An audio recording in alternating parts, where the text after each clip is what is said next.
سڵاوتان لێبێت و بەیانیتان باش بە هیوای ئەوەی کە کوردستانیانی خۆشەویست لە هەر کوێیەکن لەش ساغ و تەندروست و سەلامەت بن. ئەمڕۆ با دیکۆری پرۆگرامانە دیارەکە پرۆگرامی ئەم بەیانی 24 جیاوازتر ئەبێت لە ڕۆژەکانی دیکە. جیاوازەکەی بەوەیە کە یادێکی خەمگین هەیە، یادی 1 شوباتی 2004. ئەمڕۆ پرۆگرامان تایبەتەکەین بەو یادا خوێناویە کە لەوێ 103 کەس لە کادران و هەروە هاوڵاتیان و منداڵان خەڵکی سڤیل لەوێ کرانە ئامانج و شەهید کران. بانی باشەکە بیانیت باش. سۆڤان سڵاوتان لەبێ ئازیزان. ئەمڕۆ وەکو سۆڤان ئاماژە پێدا پرۆگرامی بیانی 24 تایبەت دەبێت. دەمەوێت شتێک بڵێم 20 ساڵە لە هەموو سەرەتای مانجی دوو هەموو هەرێمی کوردستان تایبەت هەولێریەکان برینیان دەکولێتەوە، زامیان دەکولێتەوە. سەدان ساڵە هەولێر لی دەدرێ، هەولێر بە سێرە کراوە، بە ئامان گیراوە، کەچی بەقەت پتەوی قەڵا، بەقەت بەرزی منارە سەری هەولێر و هەولێریەکان هەر بەرزە و هەر بە بەرزی دەمێنێتەوە. دوای 20 ساڵ لەم کارە ساتە گەورەی 1 شوباتی ساڵی 2004 کەچی هەولێر بە پێوەیە و هەولێر ڕۆژ بە ڕۆژ ئاوەدانتر دەبێتەوە. بەڵێ بێگومان ئەم ڕۆژە دەبوایە تێیدا کە وەکو یادی ئەم ڕۆژە ڕۆژی جەژن بوو کە لە ڕۆژی جەژنە دەست لەملا نەکرێت، ئاشتی هەیە، تەبایەتی بووە. بەڵام لەو ڕۆژەیە پیلانگێڕان دوژمنانی کورد ئامانجێکیان پێکا بەداخەوە. دروستە ئەوان شەهید کران، بەڵام یەکگرتووی کورد و هەروەها ئامانجی کورد، بەرگریکردنی کورد لە خۆی و ئیرادەی کورد هیچ کات نەشەهید دەکرێت، نە لە ناوە برێت، نەدەکوژرێت و نە لە یادیش ئەکرێت. بۆیە لە 1 شوباتی 2004 هەردوو بارەگای لقی دوی پارتی دموکراتی کوردستان و مەڵبەندی سێ یەکێتی نیشتیمانی کوردستان لە ڕێگەی تەقینەوەیەکی خۆکوژی لەم ڕۆژە کرانە ئامانج.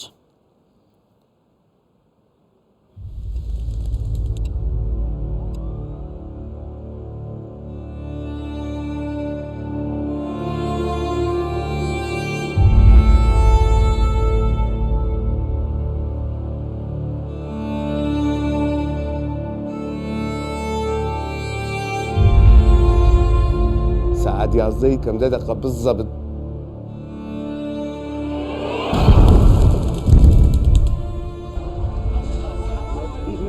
ئەوەتەی خاک هەیە بێ خاکم،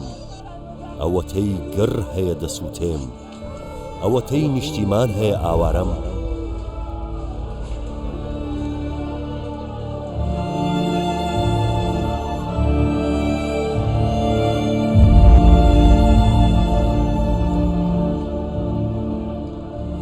کوردستانم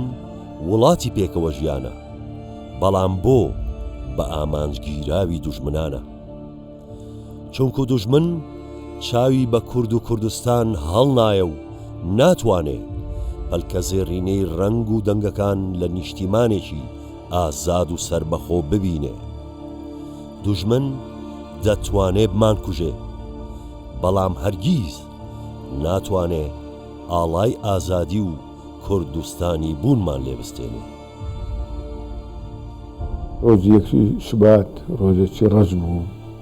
کارە ساتێک بوو هەمیشە لەبیر ناچێتەوە. لە دوێنێ لە ئەمڕۆ لە بەیانیش دژمن فەرق لە بینی پێکاتەکانی خەڵکی کوردستان ناکە بە جیاوازی سیاسیەکانی.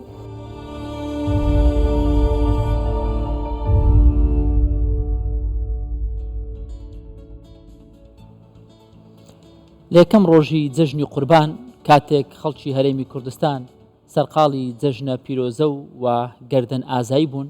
دڵخۆش بوون بە بەرقراربوونی ئاشتی ڕێکخستنەوەی ئیدارەی هەرێمی کوردستان لەلایەن گروپێکی تیرۆریستی دوو تەقینەوەی خۆکوژی لە بارەگاکانی مەڵبەندی سێ یەکێتی و لقی دوی پارتی لە هەولێر ئەنجامدران. جا هەر ئەمە بووە هۆکاری ئەوەی کە 103 کەس لە بەرپرسانی باڵا، لە کادرانی پێشکەوتو، لە هاوڵاتیان و هەروەها لە بەرپرسانی حکومی و حزبیش کە لەوێ ئامادە بوون و ژمارەیەکی دیکەش بریندار لەو کارەساتە بکەوێتەوە. ئەمڕۆ 20 ساڵ بەسەر ئەم کارەساتە تێئەپەڕێت. ڕێوڕسمی ڕێز و وەفا دروستە ساڵانە بەڕێوە دەچێت و لە یادی ناکەین و نەوە بۆ نەوە دەیگوازینەوە لە کاتێکە کوردان دەستیان خستبوونەوە دەستی یەکتری بۆ تەبایی و بۆ ئەوەی کە کوردستان سەر لە نوێ ئاوەدان کەنەوە دەستی چەپەڵی دوژمنانی کورد لەوێ نیشانەیەکی تری دوژمنکاریان نیشاندا. جاسۆبان ئەمە نەیەک کەمین کارەسات بۆ بەسەر کوردستان و هەولێریەکان هاتووە و ماوەیەک لەمەوبەر چەند ڕۆژێک لەمەوبەر جارێکی دیکە کارەسات تێکی دیکە بۆ هەرێمی کوردستان و هەولێریەکان دروست بووە، بەڵام ئەمە بە هیچ شێوێک نە هەولێریەکان دەترسێنێ نە هەولێریەکان لە ناو دەبا نە کوردستانیەکانیش دەوەستێنێ. راپۆرتێکی هاوکارمان هێرو دەبینێ.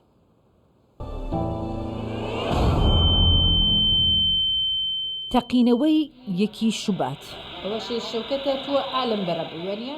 دیمەنیۆ کارەساتە بە کامێرای چەند وێنەگرێت تۆمارکراوە کە خۆشیان لە ناو هۆڵەکەدا بوون. سامی بە دیمەنەکان و کاتژمێرەکەی کە هی ئەو ڕۆژە شومەیە و لە چرکەی کاتژمێر 2:45 خولەک وەستاوە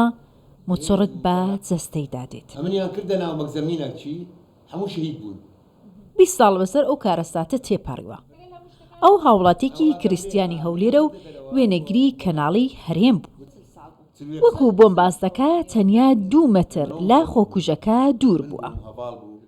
ئەو ڕۆژە 9 وێنەگر لە شوێنی تەقینەوەکە بوون، 7یان شەهید بوون. سامی و هاوڕێیەکی بە سەختی بریندار دەبوون. تەماشەم کرد دەور و بەرم هەموو یعنی دەستەکانم دەستم دەکردە ناو ئاردی ئارد هەموو خین بوو بۆ خین دەهات یعنی زۆر تێکچووم. ئێمە بەرامبەر ئەو کەسە بووین کە خۆی تەقاند، ئێمە وەمان زانی شێتە یعنی تەواو نییە دەگاتە لای کاکشەوکەت، کاکشەوکەت پارەی دەداتێ. کاکشەوکەت زۆر ئەوە بوو یعنی دەستی کراوە بوو بۆ یعنی بۆ پەککەوتە بۆ محتاج دەستی درێژ بوو، گوتمان پارەی دەداتێ، نەمانزانی خۆی دەتەقێنی. 103 کەس لە هێرشێکی تێرۆریستی لە هەولێر لە یەک چرکە شەهید بوون. سەدان خێزان ڕەشپۆش بوون، بە سەدان منداڵیش لە نازی باوک بێبەشکران. کچووکڕانی شەهیدانی و کارەساتە هەموو ساڵێ بەڵێن بە شەهیدەکانیان نەدەن لەسەر ڕێبازەکان بەردەوام بن. پەیامی من لەو ڕۆژە لەسەر ڕاستپاردەی سەرۆکمان بەڕێز کاک مەسعود بارزانی ئێمە داربەڕۆین، نەدەسووتین نەدەبڕین نە لە ناو دەبردرین. ئێمە وەکو منداڵی شەهید لەسەر ئەو بنەمایە پەروەردەکراوین کە شەهید بوون و قوربانیدان لە پێناو خاک و نیشتیمان لە پێناو پاراستنی شەرەفی گەلەکەمان ئەو پەڕیشانازی و سەربەرزیە لەو ئێمە یەتیمبوونی هەزاران منداڵ و دایکی جەرگ سوتا و خوشک و برای لێ قەوما و ئەو سربەخۆی و ئەو ئەمن و ئەمانەی ئێستەتی داینە هاتەدی بەڵێن دەدەین کە ئێمەوە بە ئاسانی دەستبەرداری ئەو دەستکەوتە مەزنە نابین. دوای 20 ساڵ ئەم دیمەنە خەمناکە لە هەولێر دووبارە کرایەوە. لە یەکی شوباتی 2004 ڕێکخراوی قاعیدا کۆمەڵێک لە هاوڵاتیانی شەهید کرد. ئێستاش هێرشی موشکی ئێران هاوڵاتیانی کردوتە ئامانج و شەهیدیان دەکات. بەڵام هیچ یەک لەم کردارانە نەیانتوانی ئیرادەی گەلی کورد بە چۆکدا بدات. هێرۆ مۆلودی، کوردستان 24 هەولێر.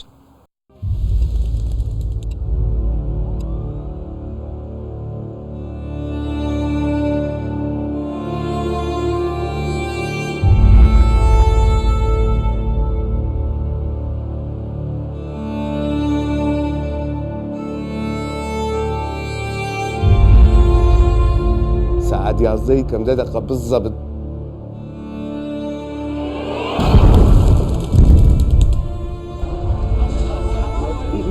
ئەوەتەی خاک هەیە بێ خاکم، ئەوەتەی گڕ هەیە دەسووتێم، ئەوەتەی نیشتیمان هەیە ئاوارەم.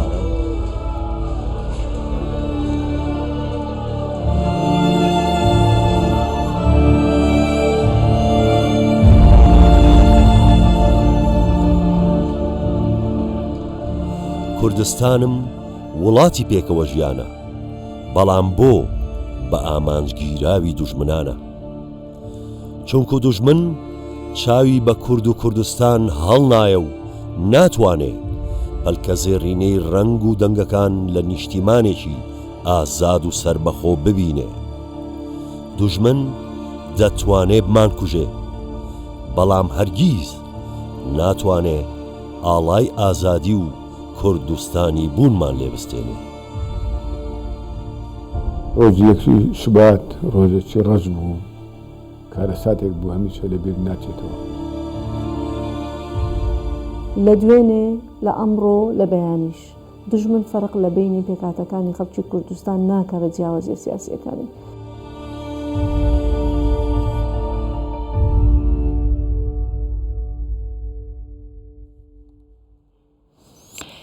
بەڵێ بەگومان لەوەتەی مێژوو بە بیرمان دێنێتەوە هەکار هیچ نەتەوەیەک و هیچ گەلێک بەقەدەر گەلی کوردستان لەم ناوچەیە زیانی بەرنەکەوتووە. ئەم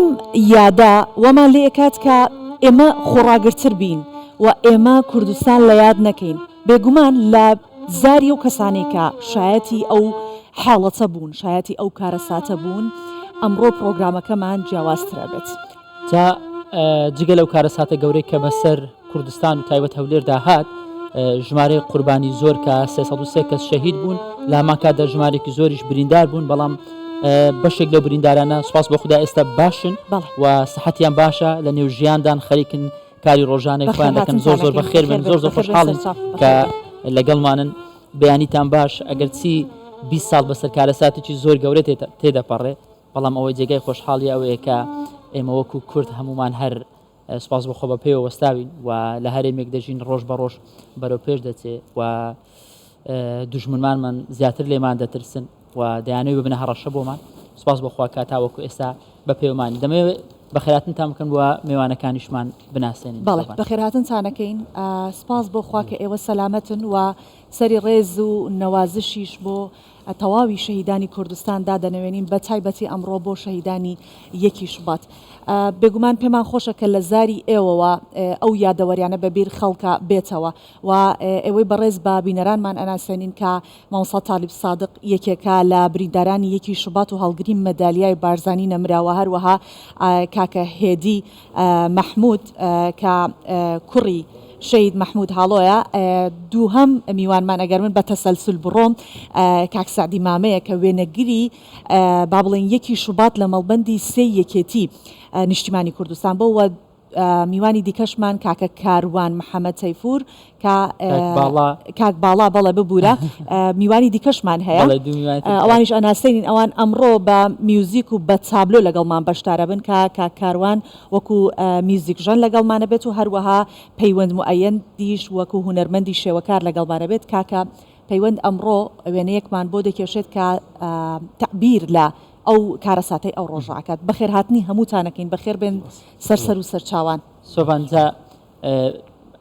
ئەم بە ڕێزانەی کە ئەمڕۆ لەگەڵ ئێمە میوانن، بەشێکیان ڕاستەوخۆ ئامادە بوون لەوێ بریندار بوون، بەشێکیشیان کوڕی شەهیدن، یعنی ئەو زامەیان هەر لە خەیاڵ دەمێنێتەوە ئەو ڕۆژە ئەگەر لە بیری ئێمە بچێتەوە، بەڵام هەرگیز لە بیری ئەوان ناچێتەوە بۆ ساتێکیش. ڕەنگە هەموو ڕۆژێک بەلای ئەوانەوە یەکی شوبات بێت، بەڵام ڕەنگەنەوەیەکی زۆر باش و خۆڕاگر و کورتپەروەریان بە دوای خۆیان جێهێشت بێ. مامۆستا تاڵب لە بەڕێستەوە دەست پێ بکەین، چیت هەیە بۆ ئەم یادە دوای تێپەڕبوونی 20 ساڵ چ شتێک گۆڕاوە؟ زۆر سپاس. بەیانی باش کەی 24 بەیانی هەموو هاوڵاتیانی کوردستان و بینەر و بیسەران باش. تەبێ یەکی شوبات 20 ساڵ بەر لە ئێستا دوشمنانی کوردستان لە ڕێگای دوو تیرۆریستەوە هێرشیان کردە سەر هەولێری پایتەختی هەرێمی کوردستان. ئەوە ئەو وەختە بوو کە تازە شەڕی ناوخۆ تەواو ببوو لە کوردستان. سەرۆک بارزانی بڕیاری ئەوەی دابوو کە جارێکی تر بە بڕای بەبەر شەڕی ناوخۆ لە کوردستان ناکرێتن و شەڕی کوردکوشتن حرام دەبێتن. تیرۆریستان بە خەیاڵی خۆیان دەتوانن بەهۆی ئەو کردەوە ناشیرنە هەولێری پایتەختی هەرێمی کوردستان بشێوێنن. بەڵام دیارە ئەگەر تەماشای مێژووی کوردستان بکەین دەبینین زۆر کارەسات بەسەر هەرێمی کوردستان و کوردستان داهاتیە. پێم وایە ئەوە تەجروبەیەکی فاشلە. دوشمنانی کوردستان دەبێ بیر لەوە بکەنەوە. هەرێمی کوردستان بە تایبەتی کە ئێستا خاوەنی حکوومەت و پەرلەمانی خۆیتی دەتوانیتن بە خزمەتگوزاری و سەقامگیری و وەکو فاکتەرێکی زۆر گەورەش لە ناوچەکە لە بۆ سەقامگیری دەتوانی وەڵامی دوشمنان بداتەوە. بەڵێ ڕاستە 20 ساڵ پێش ئێستا لە ڕێگای دوو تیرۆریست هێرشکرایە سەر هەرێمی کوردستان بە تایبەتی پایتەختی هەرێمی کوردستان کە دەزانن بڕیاردان لێرە دەدرێت لە بۆ چارەنووسی خەڵکی کوردستان. بەڵام پاش 20 ساڵ ئەو تەجروبەیە دیسان دووبارە کراوە هاتن ژینۆ دزەییان شەهید کرد کە تەمەنی نەگەیشتووە 1 ساڵ. بۆیە ئەمن دەڵێم دەبیت دوشمنان لە جیاتی ئەوەی بێن بە کوشتن و بڕین بمان ترسێنن دیارە خەڵکی کوردستان ناترسێتن بە شەهیدبوون سوورتر دەبیتن هەروەکو سەرۆک بارزانانی دیسان تاکید دەکەمەوە ڕایگەیان ڕاستە دەتوانن بمان کوژن بەڵام ناتوانن ئیرادەمان بشتێن ئیرادەمان ببن. لۆیە ئەوە تەجروبە چی باشیە ئێمە خاوەنی ئەنفالی ئێمە خاوەنی یەک شوباتین ئێمە خاوەنی چەکی چیمیاین ئەوانە هەموو لە مەدران هەموو تاقی کراوە بەڵام هیچمان بەسەر نهات. ئەوە دەبینین حکوومەتی هەرێمی کوردستان ئەوڕۆ بەرهەمی خوێنی ئەو شەهیدانەیە و لەسەر پێی خۆی وەستایە لە دافوز وەکو دەوڵەتە گەورەکان پێشوازی لە سەرۆکی حکوومەت و سەرۆکی هەرێمی کوردستان دەکرێتن. خۆی لە خۆیدا ئەوە نیشانەی ئەوەیە کە خەڵکی کوردستان ملەتێکی زیندووە ئاشتی خوازە بڕوای بە پێکەوە ژیان هەیە بڕوای بە تەبایی و ئاشتی هەیە. دروستە کاک تالیب ئەمانە شتێکن نا حاشایان لێ ئەکرێت و بە شێوەیەکی هەمیشە زیندوو ئەمێنێتەوە و ڕۆژ بە ڕۆژێش کوردستان پێش ئەکەوێت. ئەوەی کە ئەمڕۆ ئەمانەوەی زۆر زیاتر جەختی بخەینە سەر ئەوەیە کە ئەم کارەساتە لە یاد ناکرێت بێگومان بەڵام بە زیندوی بیهێڵینەوە هەموو ساڵیادێکی بە شێوەیەک ساڵیادی بکەینەوە و ئەو کەسانە بانگێش بکەین کە لە زاری خودی خۆیان کە لەوێ بوونە باسی ئەو کارەساتە بکەن. کاک چالیب جەنابتان لەوێ بوون هەستان بە چی کرد هیچ شتێکی نامۆ هەبوو کە ئەو کارەساتە ڕوویداجا بێگومان ئەوەی کە زۆر ناخۆشە کۆمەڵێک کادری پێشکەوتوو لەوێ بوو کە ئەمە ئەتوانین بڵێن یەکێکە لەو زەربانەی کە دژمنان کە ویستیان بیگەێنن بەو شێوەیە گەیاندیان کە ئیتر تا پێگاندنی کادرێکی دیکەی لەو شێوەیە بێگومان کاتی ئەبێت باسی ئەومان بکەمێ بۆ بکەیت. زەنی ئێمە وەکو هەیئەتی لەقی دووی پارتی دیموکراتی کوردستان لە پێشوازی جەماوەری خەڵکی شاری هەولێر و هەموو کوردستان بووین ڕەنگە دەرێ هەرێمی کوردستانی شاتبوون لە بۆ جەژنانە ڕۆژی جەژنی قوربان یەک لە ڕۆژە پیرۆزەکانی مسلمانانە تعبیر لەوە دەکا ئینسان پێکەوە بژی بچی گەردەن ئازاد بوون لە یەکتر بکە نەگی یەکتر بکوژی بەداخەوە ئەوانە ئەو ڕێکخراوە تیرۆریستانە هەرچەندە بە ناوی ئیسلام دێن خۆ دەتەقێنەوە و گوایە کوردستان بنکە و بارگای خەڵکی تری لێیە بەڵام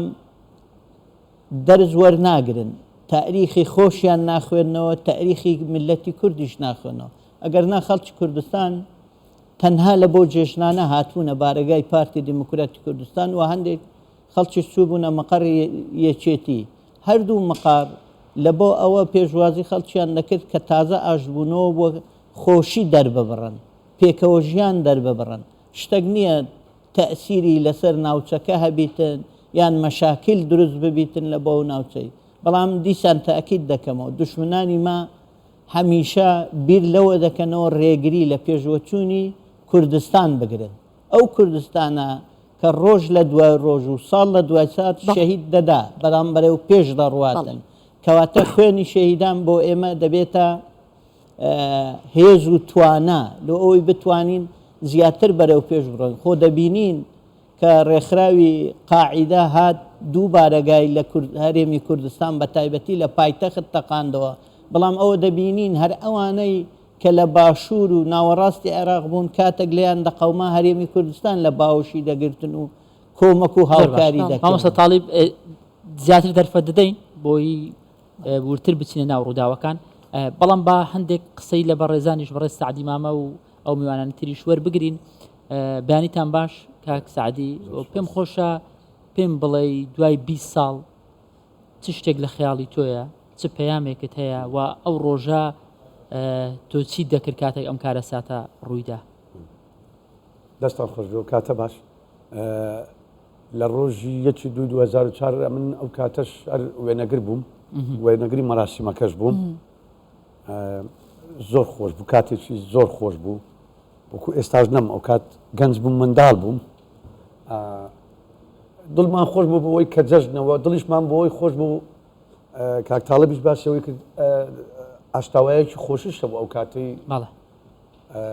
سعات 8:30 بەیانی ئەمن کە بۆ ئەرچی خۆم چوم کامێراکەم ئامادە کرد و ئەوانە ناو هۆڵەکە هەموو ڕازێنرا بۆ خۆشە و خەڵک دێ و جژنانە دەکرێت ئیتر لەو کاتە هەندێک شت هەیە وەکو نمونە ینی هەندێک وەکو پێی دەوترێت چیرۆک یعنی پشتی ڕووداوەکان دەجێڕێتەوە لەو کاتە بەداخەوە شەید شاخەوان ئەو کاتە لە سویت هات بۆوە سەرکردایەتی شەید شاخەوان عەباس لە سویت هات بۆ بۆی کە بەو جژنانە ڕابگاتن شەید خەسرە و شێرە ماڵی لە کوێ بشتن نەگەڕابەوە هەولێر ماڵی ئەو کاتە بەداخۆ کە هات بەو بەیانە دەستی شەید شاخەوانی ماچ کرد یعنی ئەوە شتێک بوو لە ناو کامیراکەی من هەمووی ینی تۆمارم کرد خۆم کاتێککە ئەو کاتە ئەو لەقتەیەم دیت خۆم بەس بخۆم پێم ئەو بگوتم بۆ دەبی ئەو دووسەرکردە دەستێکری ماچکەن ئەوە لە کاتێک ینی ئەندە شتیوا خۆشە بیجێ ڕۆیادەوەریە شەید شاخەوان عەباس دوو برادەرمان هەبوو چەند ناوی شەید حاجی لوقمان بوو گەنجێک بوو پێیان دەگوت حاجی لوقمان لەگەر خاڵێکی بینی نەبوو ینی ها لە بواری کۆمەڵایەتی کێشا لە بین هەبوو وەرن پێکتان دەینەوە جژنی قوربانەوە ڕۆژی گەردن ئازایە بەداخەوە هەر سێکیان شەید و پێک نهاتنەوە یعنی ئەوە لەلایەن شکە کاک مامۆستا سەباحکمان هەبوو منداڵێکی لەگەر خۆی هینا غەڵەت نەم تەمەنی 5 ساڵ دەبوو ناوی ئارام بوو ئارام سەبا ئاگام لێی بوو پێی دەگو کوڕم درەنگە با بڕۆین دەیگو بابەت خوا 5 دقەیت کە 5 دقەیت کە دەیگوت لەو کاتێک تەقینەوە ڕوویدا بەداخۆ منداڵەکەی شەید بوو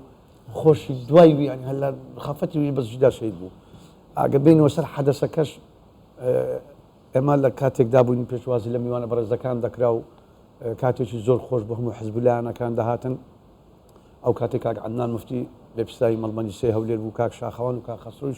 سەرکردایەتی بوون ئەوانیش هەردوو مەسئولیەتی بەشیان هەبوو لە ناو مەڵبەندی هەولێر کاک عەدنان هەندێک برادەریمان کرد گوتی بڕۆن ئێوە سەردانی لایەنەکان بکەن سەرەتا لە پارتی دموکراتی کوردستان دەست پێ بکەن دوای بۆ لایەنەکان کە وەکو جژنانە کات 10:50 دقیقە بوو بەڵێ جا باسی منداڵت کرد کاکە هێدی ئەو کاتە منداڵ بووە تقریبەن تەمەنێت ئەبێت 10 ساڵ بۆ 11 ساڵ بوو بێت بگومان تۆ لە دەربڕینی خۆشی و چۆنەڵەوەکو مناڵێک هەڵە بەزیتەوە بابە چۆتە جژنە پیرۆزە و بێتەوە ئەو پێم وا بێت ئەو سعات و مستیلە و شتانەیش کە هەنهی شەهید خۆیەتی یادگاریەکانی ئەوە جا تۆ باسم بۆ بکە چ کاتێکی ناخۆش بوو چۆن بوو هەواڵەکەتان پێگەیشت سپاس بۆ جەنابتان و بەیانی کوردستانیان هەموو داگ باش بێت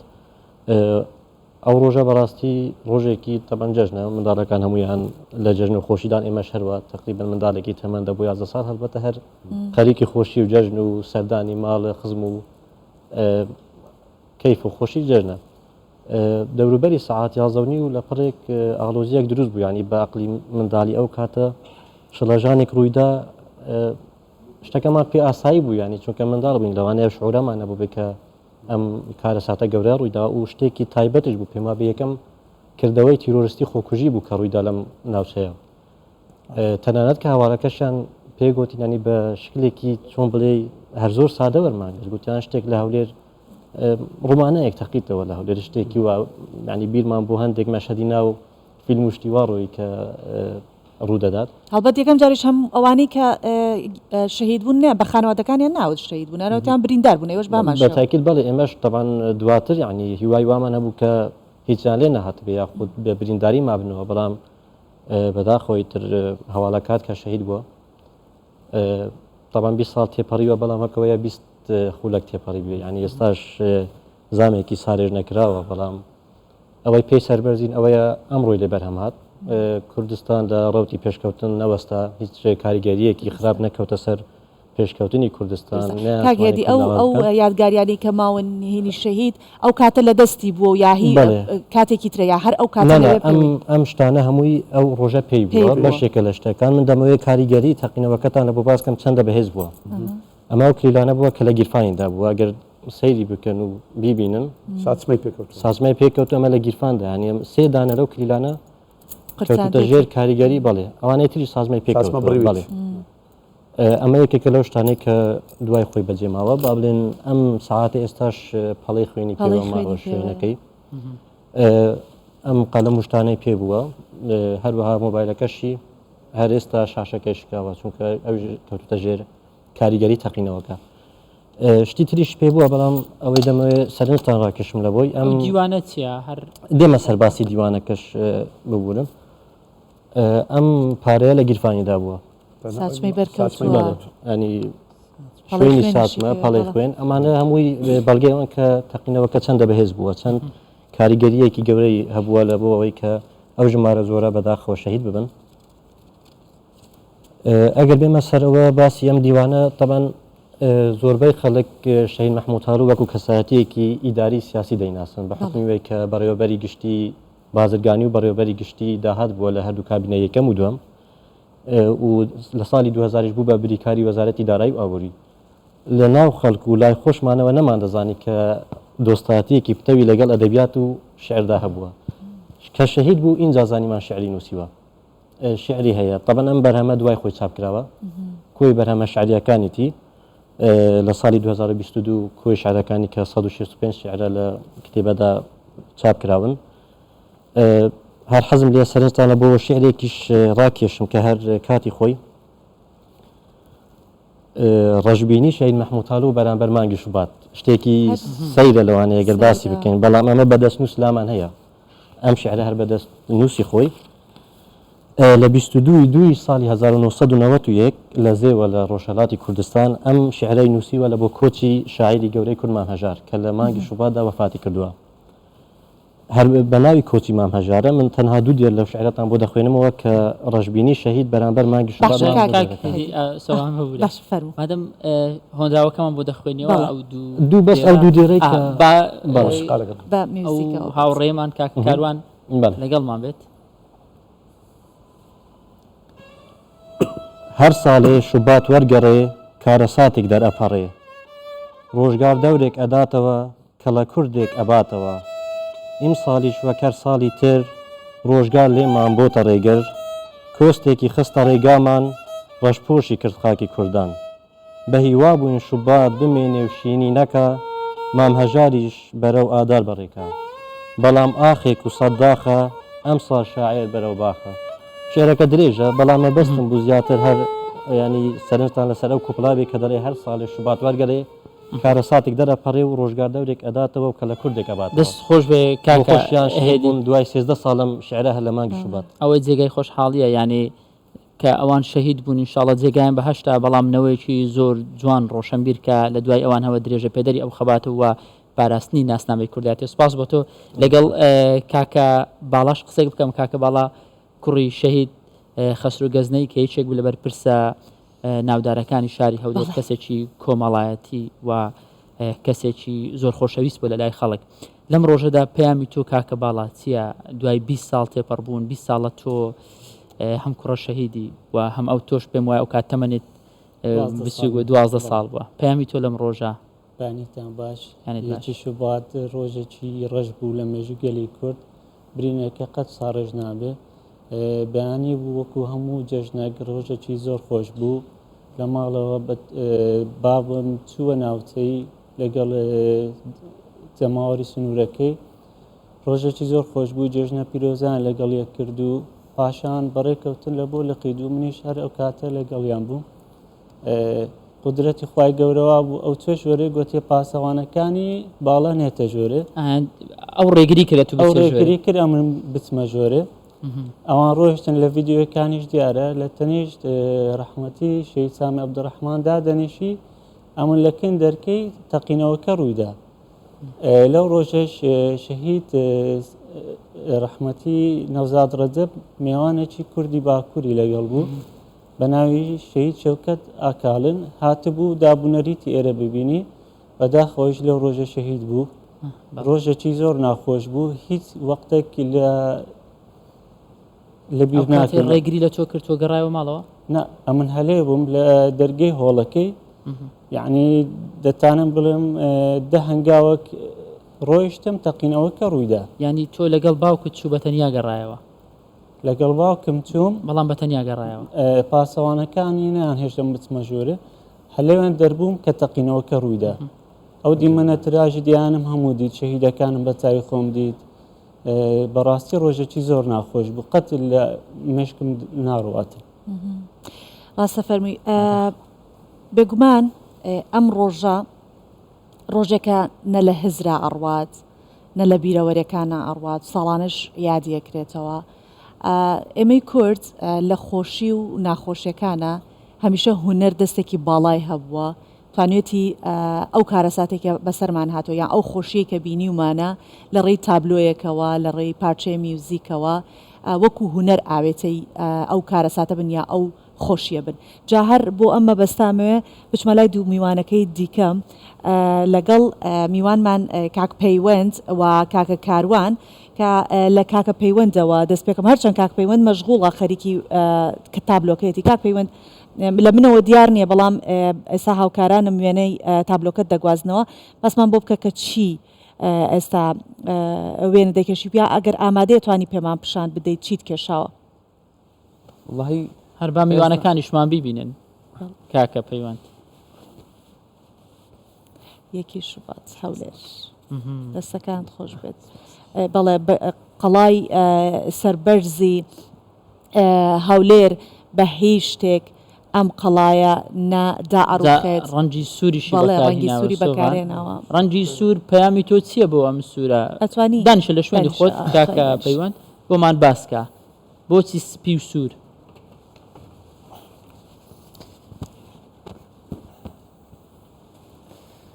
من پەیامی من لەو ڕەنگە بەکارێنانی ڕەنجی سۆر ئەوەیە کە وەکو خوێنی شەیدان بەکارمێنەوە کە لەیەک شوبات چەند شەیدێکماندا ئەمەش کارە ساتێکی گەورە بوو بۆ شاری هەولێر و ئینشاءڵڵا وایش باز دەخوازم ئەوانی کە دەست خۆش بێت کا کاروان بێگومان لە پارچە میوزیکەی کا بۆ کاکە هێدی دژێنی بەڵام چونکە ئێمە هۆنراوەکەی زۆر بە کورتی خوێنجەوە حەزەکەین جەنابیشت پارچەی میوزیکمان پێشکەش بکەی بە یادی ئەم ڕۆژە بێگومان هەر خۆی کەمان بۆ خۆی ئالەتێکە کە ئەتوانێت ئەو هەستە دەرببڕێت بۆ خەمەکان جا چاوەڕوانی بزانین جەنابەت چیت حازر کردووە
زۆر سپاس دەست خۆش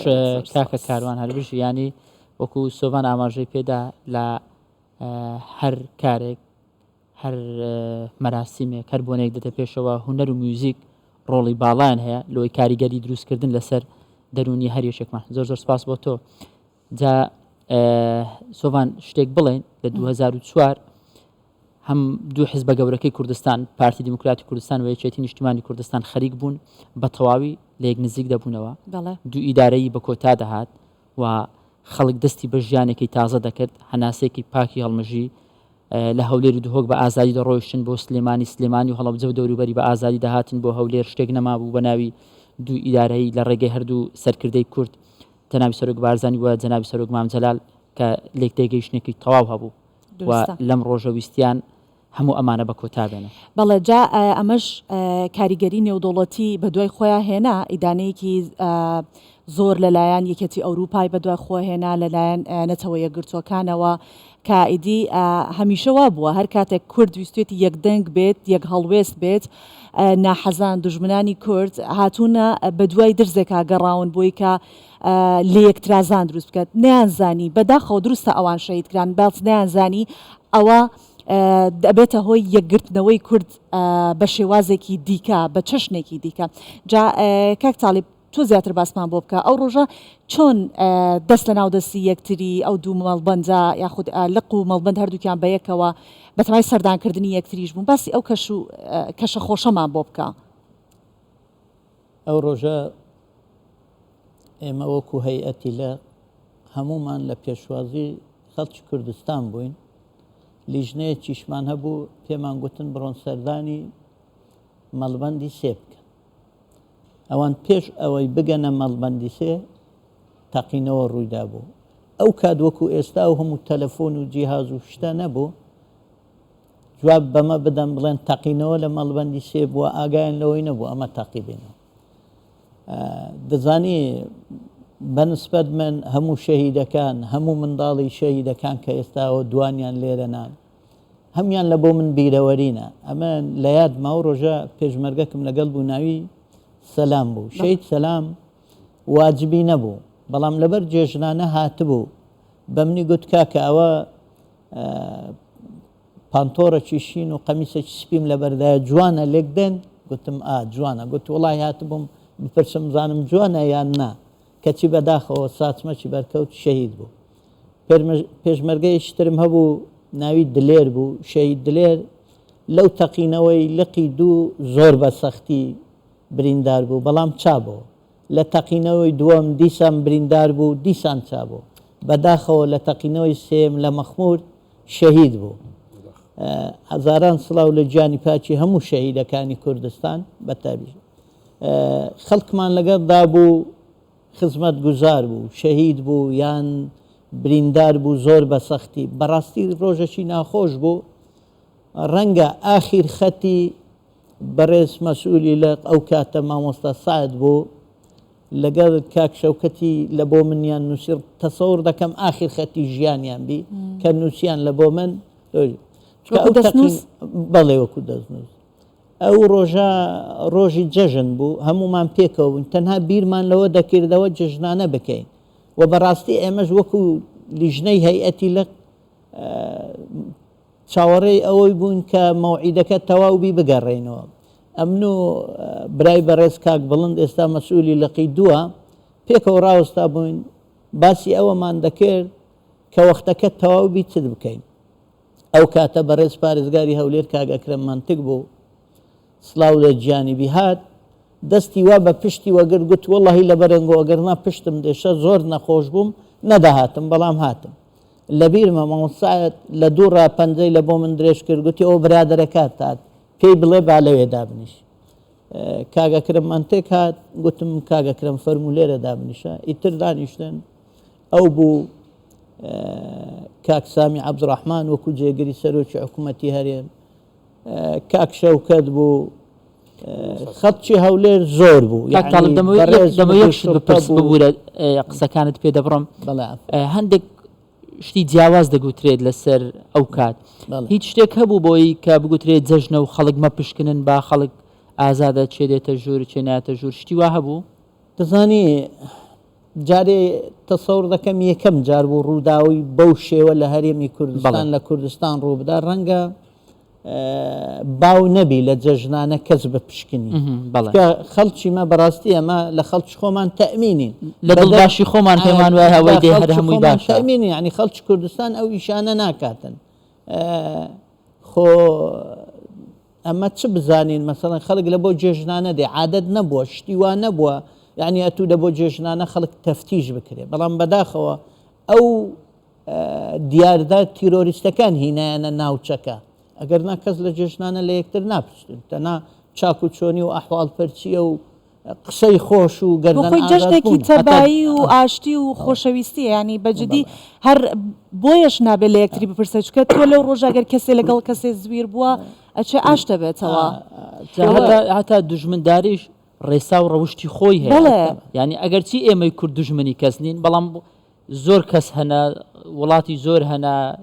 ئێمە بە دژمنی خۆیان دەزانین لە کاتێکدا ئێمە هیچ کات مەترسی نەبووینە بۆ سەر هیچ شوێنێک جا با هەندێک قسەش لە کاکە سعدی وەربگرین زیاتر لەو کاتە تۆ بە کامیرەکەت خەریکی وێنەگرتن بووی ئەرشیفەکەت ماوە چی تێدا وێنەکان بەس کاک سادی پێشەوەی جوابی تۆ کاک هێدی ئەو کتێبە بچیتەوە سەر هەمان هۆنراوە ئەگەر ئەزیێت نییە بیدەی بە من ئەگەر دەرفەتە بوو لەگەڵ کاکاروانە من بیخوێنمەوە کاک سادی جەنابە وەڵام بەرەوە وەڵا کاکە ئەو کاتەی لە کاس لە ئەرشیفەکەی کاسێتەکە وەڵایی عتمە لە کە لە هەشت و نی بەیانی ئەو مەراسیمە دەستی پێکرد ئەمن ڕاوەستا بووم تەبلەیەکی وام لە من پێم خۆمدانا بۆ ئەو کاتەی لە هەموو لە مەراسیمەکەی لە هەمووان بەرزترم لە کاتی تەسویرەکەی ئەو کاتەش کامرەی M3500 پێبوو زۆریش ماندوو زۆریش هیلاک بوو لە هەشت و نی بەیانی تو تەسویر بکە زۆرە هەتا 250 دقیقە کاتێکی زۆرە بۆ مسەوەر زۆرە ئەو کاتەی کاک تیرۆریستەکە کە گوتم کات 250 دقیقە بوو کەسێک کە هاتە ژوورێ خۆی بە من نیشاندا جابوو لەگەڵەکانی تر تۆ بینیت بەڵێ ئەگە بمزانانی با خۆی تەقین تۆ سا هەڵداتم بەڵام زانیم ئەوەی خۆی تەقاندەوە چۆن بینم کە هاتە ژووری لە ناو ڕیژ نەبوو لە ڕیزەکەی کە خەڵکە لە دەرگای هۆڵەکە داهاتە ژوورەوە گەنجێکی زۆر سەرنجڕاکێش بوو قەمسەڵەیەکی ڕەشی یەکجار جوانی لەبەر بوو پانتۆڕێکی سپی ماشەڵڵە زۆر سپی جوان بوو قەمیسێکی سپیشی لەبەر بوو لەگەڵ فانیلەیەکی ڕەش کە هاتووە ژوورێ سەیری کرد ئەمە لە هەمووان برنترم کامیرەشم پێەیە تەماشای کرد هیچ کامیرەیتر نییە تەماشایەکی من کرد پێکەنی ئەو هایەکی لە من کرد ئەم وەڵڵا ماشەڵڵە چێ و گەنجە جوانە زوومی کامیراکەم هیناسە سەریوی بەداخۆ هاتە کە هاتە ژوورێ تقریباً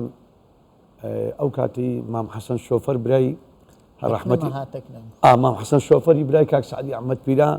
بە خۆی و بە کوڕی و بە کوڕی و بە دوو ئامۆزایەوە لە لق هاتە مەڵبەند ینی تەماشاکە هەجەل چۆنە ئەگەر چ بووە ماڵە خۆ شەهید نەدەوانە بەڵام هەجەلەکە وا بوو لە لق هاتە مەڵبەند برای کاک سعدی ئەحمەد پیرا ئەو تیرۆریستە خۆی خزاندە ناو ڕیزەکە خۆی لە ڕیزەکە نەبوو ئەوە نەبوو بری سڕێی گرتبی لە دەرگەی پێشەوەی شەقامەکەی گشتی ڕاحەتە بێتە داخلی تۆقەکردن بێت نەخێرە من بە چاوی خۆم بینیم زۆر هیلاکیش دیار بوو کوبری بارەکەی قڕز بوو تۆزێک با بەم شۆشی ئەوەی کردو هات تۆقەی یەکەمی کرد تۆقەی دووەمی کرد تۆقەی سێمی کرد بەداخۆ لە دەست شەید ئاسۆ محەلیم ئەمە دیتم دەنگێکی ئەوە هات ینی چۆن دەنجی کەپسولەکەیە ئەوەی لە کۆڵانە منداڵ دەیتەقێنن ئەو تەقتەقات دەنگەکی وا هات کارەبای ناو هۆڵەکە کوژاوە ئەو کاتێ من هاوارم کرد لەسەر ئەوەکە کاک عەبدوڵڵا عومەر ئێستاش ماوە ئەو شەید هیدایەت ئەوانە کادیری ئیدارە بوون وتم ئەوە لە پشتی هۆڵەکە سکرێتێکمانی زوو فیزی دەکرد وتم ئەوە سکرێتەکەی بڕێندنەوە بەڵام ئەو شخصەی گوتم کە خۆی بە من نیشاندا بینیم ئاگرێک لە چاردەورەی بریند بوو و بینیشم چۆن بە ئاسمان ئەوها سوورە زۆر خراپ سوورە کە سووراژ ئەوجا بەداخەوە دەنگێک بوو ئەوانەی کە عسکەریان کردی و سەربازیان کردی 5 مەدفع بێک عەبدوڵڵا بچێشری ئەو دەنگە بوو درستە سۆبان بوورە هەمان شت لقی دوش بە هەمان شێ بوو مامۆستا لقی دوو ئێمە نەمانزانی کامەیانە کە تەقینەوەکە بوو پاشان سەرۆک بارزانی سەردانی بارەگای لەق و هەولێری کرد ئەو بە ئێمەی گوتی یەکی بەرگ ڕەش بووە ئەوەیە کە خۆی تەقاندەوە اینجا دوایی لە فلیم و شتەکان ئێمە زانیمان بەڵام بەڕاستی تەسەوڕ ناکەم کەسی هەولێر و کوردستان بیری لەوەی بکردوایەکە تەقینەوە لە ڕۆژی وا ڕوودەدات شکلی گوماناوی بوو ئەو کەسە شێوەی دیار بوو گومانێکی دوایی ئەمە دیتمان نەوەڵا بڵێ ئەوە بینا بەڵام ئەمە ئەو کاتی بەڕاستی ئەوەمان لەبیر نەبووەوە کەسیشمان نەمان دەزانی ئەگە بمانزانی باید تەقینەوەکە ئەوە بوو وانە ئەمن کە تەقینەوە بوو برینداریش بووم بەخۆم کە بریندار بووم پێم وایە بە مامۆستا ئەحمەدکانی کەتبووم لەگەڵ تێهەردانەکەم ئێستاش لەگەڵدابی ئێرەم زووتر ئەوە پێما بێت جەنابەت پەردەی گوێتان هەردوو پەردەی گوێم تەقی ئەوانم بریندار بوو ئەوە ئیتر زۆر جێگا بەڵام بریندارەکانی برینەکەی من بە شێوای وا گەورە نەبوو ئەگەر نامە چوومەوە ماڵە ژماڵ هێشتا نەیانزانی بۆ بریندار و شتیوان بەس دەزانم قاتێکی نیلیم لە بەردا بوو هەمووی سپی و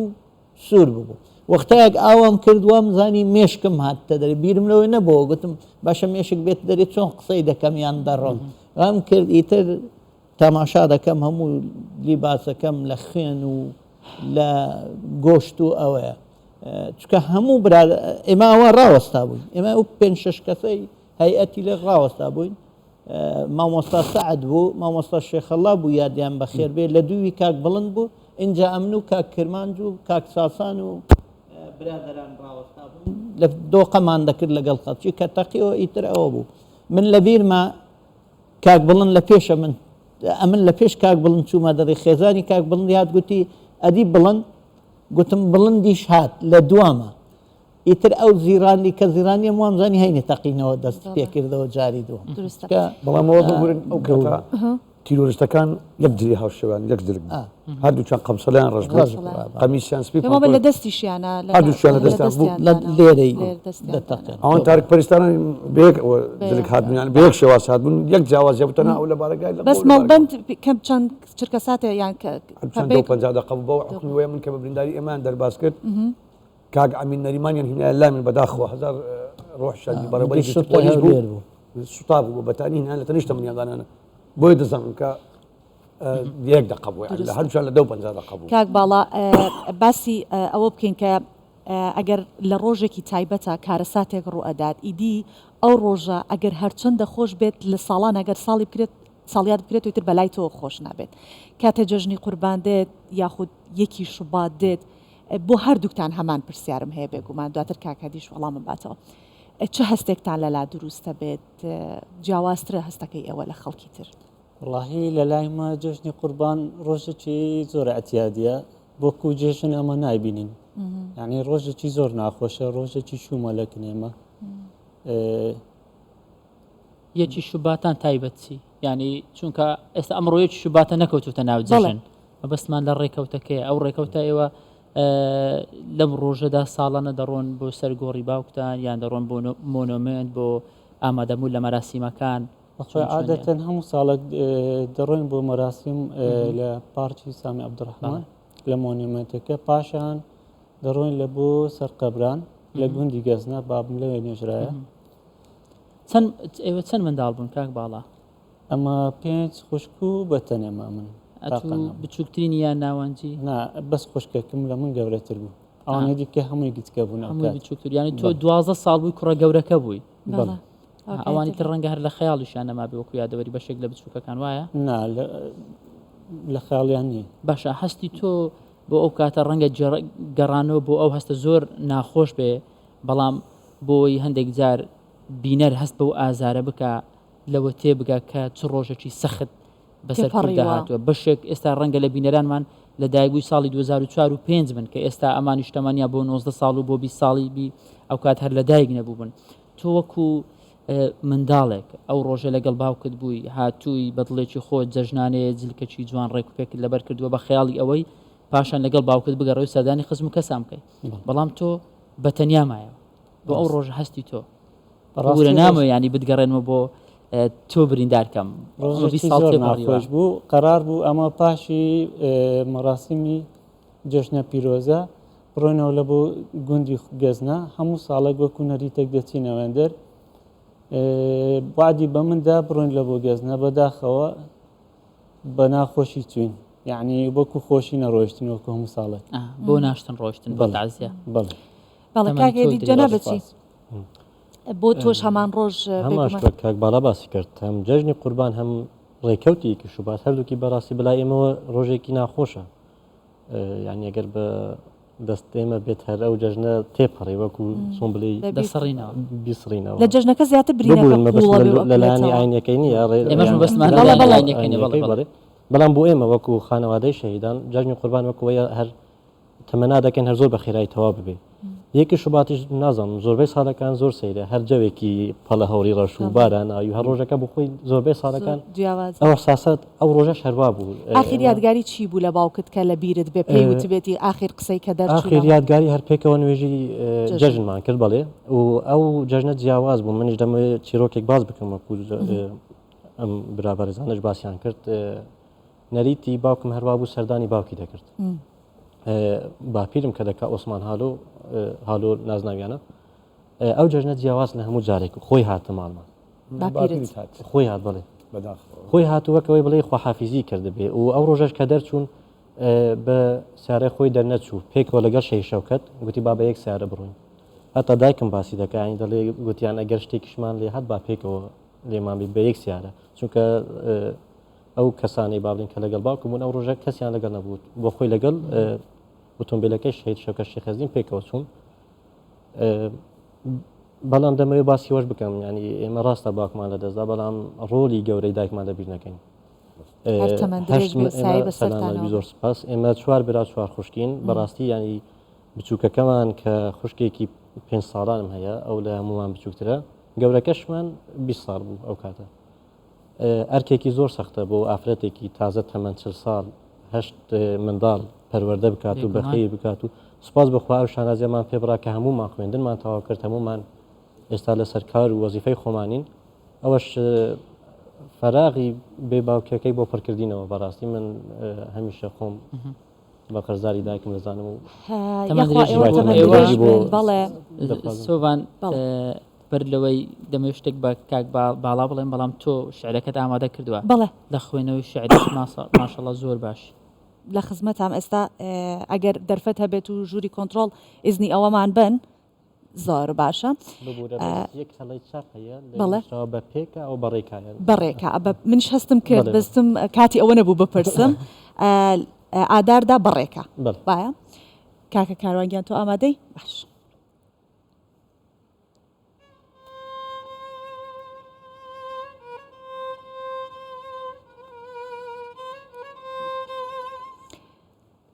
هەر بەهار و چەند تاڵانێک هەر بەهار و چەند تاڵانێک گەلی کورد و قڕپێوانێک هەر بەهار و چەند تاڵانێک گەلی کورد و قڕپێوانێک هەر ساڵێ شبات وەردەگەڵێ کارە ساتێک دەرئەپەڕێ ڕۆژگار دەورێکەدا ڕۆژگار دەورێکەدا کەڵە کوردێک لەگەڵ خۆیە بە ئەم ساڵیش وەک هەر ساڵێک ڕۆژگار لێمان بۆتە ڕێگر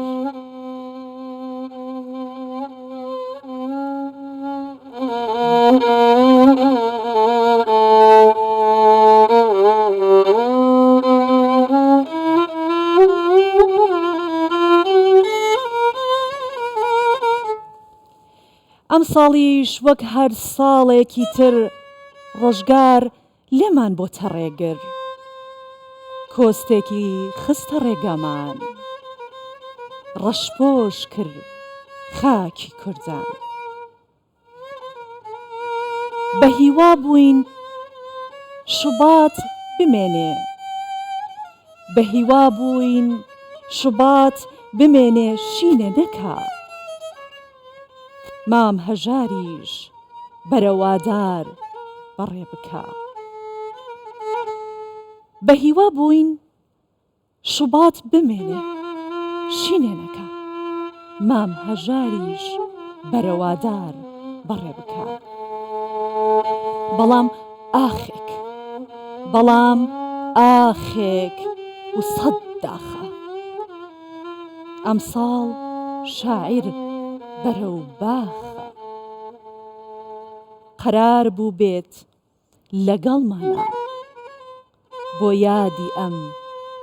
سەروەرانە دەسەکانت خۆش دەستان خۆش دەست تۆش خۆش سۆبان بەجددی کە ئەی خوێن ینی لەگەڵ خوێندنەوەکەیە هەستێکی زۆر سەیرم بۆ دروست بوو کە باوکیشی هاتووە بە یەکەوە سواری ئەو سیارەیە بوونە هەستێکی هەبووە باوکت من لە خوێندنەوەکەیە ئەوم بۆ دەرکەوت لەمسی شتێکی کردووە لە شوباتە زۆر شتێکی خوێنیتەوە هەستی پێشبینی کردووە بەڵێ کاکە باڵا دەمە یەکشت پێ بڵم تایبەت بە ئێوە کە بەڵام ئێستا دەگەڕێنەوە سەرۆکی حکوومەتی هەرێمی کوردستان گەیشتە ناو پارکی شەید سامی عەبدوڕەحمان کە ئامادە دەبێت لە مەراسیمی 20 ساڵ تێپەڕبوون بەسەر یەکی شوبات و ئامادە دەبێت بۆ دانانی تاجە گوڵینە بۆ سەر گوڵکۆی شەهیدانی یەکی شوبات کە ئەمڕۆ 20 ساڵ بەسەر ئەم کارە ساتە گەورە تێدەپەڕێت کە لە هەردوو شوێن لە لقی دوی پارتی دیموکراتی کوردستان و لە مەڵبەندی سەی یەکێتی نیشتیمانی کوردستان زیاتر لە 103 کەس شەهید بووە کۆمەڵێک زۆریش لە برینداران لەم ڕۆژە بیندران. بەڵێ ئێستا سەرۆکوەزیرانی هەرێمی کوردستان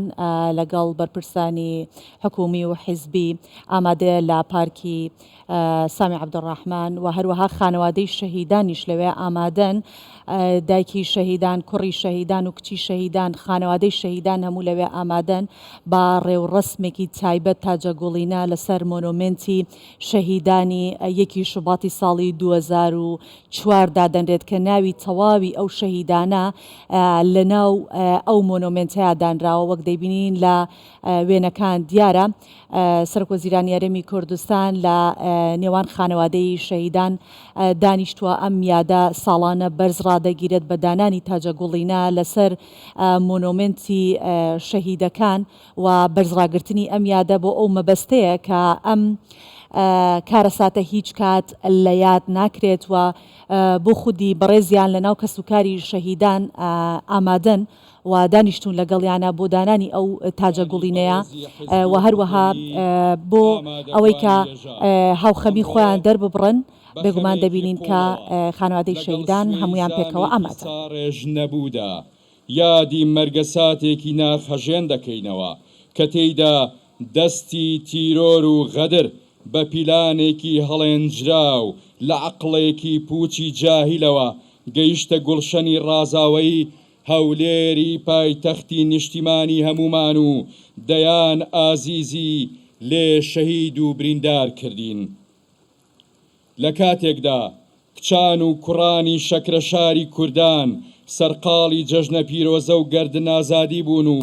بەدەم خەندەوە نوقڵانەی جەژنیان دەگۆڕیەوە و بە سیمای نورانی و هیوا و ئومێدی زۆرەوە باوەشیان بۆ جەژنە دەکردەوە بەدەم ماچکردنەوە جەژنیان لە یەکتر پیرۆز دەکرد. دروست لەو کاتەدا دەستی ڕەش و نەگریسی تیرۆر جەژن و خەندە و خۆشی لێکردی نەشین و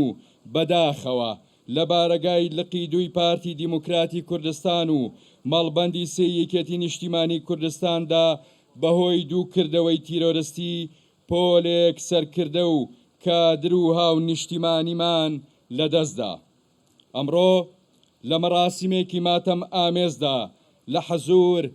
ڕۆحی بەرزەفڕی شەهیدانمان دەوەستین و پەیامی بەردەوامی و خۆڕاگری و پێشکەوتن و گەشە سەندن و ئاوەدانی و ئاشتی و مرۆڤ دۆستیمان دەگەێنینە هەمووان و پێیان دەڵێین کاروانی خەباتی نەتەوەکەمان بەردەوامە و بەردەوامیش دەبێت. بەڕێزان بە یەکەوە لە حەزۆر ڕۆحی پاکی شەهیدانی یەکی شوباتی خوێناوی و سەرجەم شەهیدانی بزاوی ڕزگاری خوازی نەتەوەکەمان بە پێوە دەوەستین و حورمەت دەنوێنین بۆیان.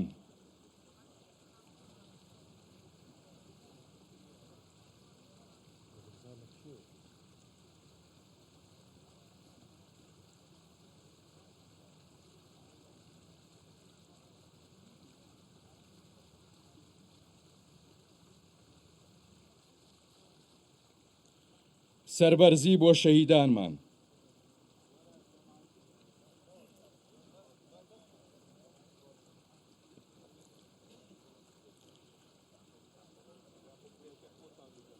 ئامادەبوانی ێژا ئێستا ڕێوڕەسمی دانانی تاجە گوڵینەی ڕێز و وەفا لەسەر مۆنومێنتی شەهیدانی یەکی شوبات دەست پێ دەکەین. تاجە گوڵینەی ڕێز و وەفا لەلایەن هێژامان جەنابی کاک مەسرور بارزانی سەرۆکی حکوومەتی هەرێمی کوردستان لەسەر مۆنومێنتی شەهیدانی یەکی شوبات دادەنرێت. جەنابیان بفەرمێ.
تاجە گوڵینەی ڕێز و وەفای جەنابی سەرۆکی هەرێمی کوردستان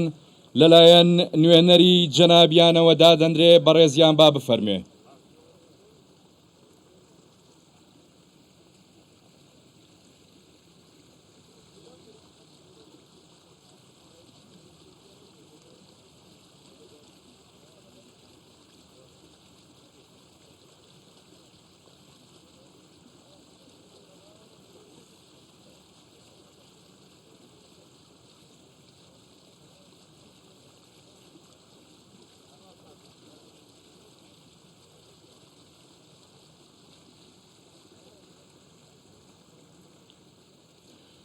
هەموو یەکی شوباتێک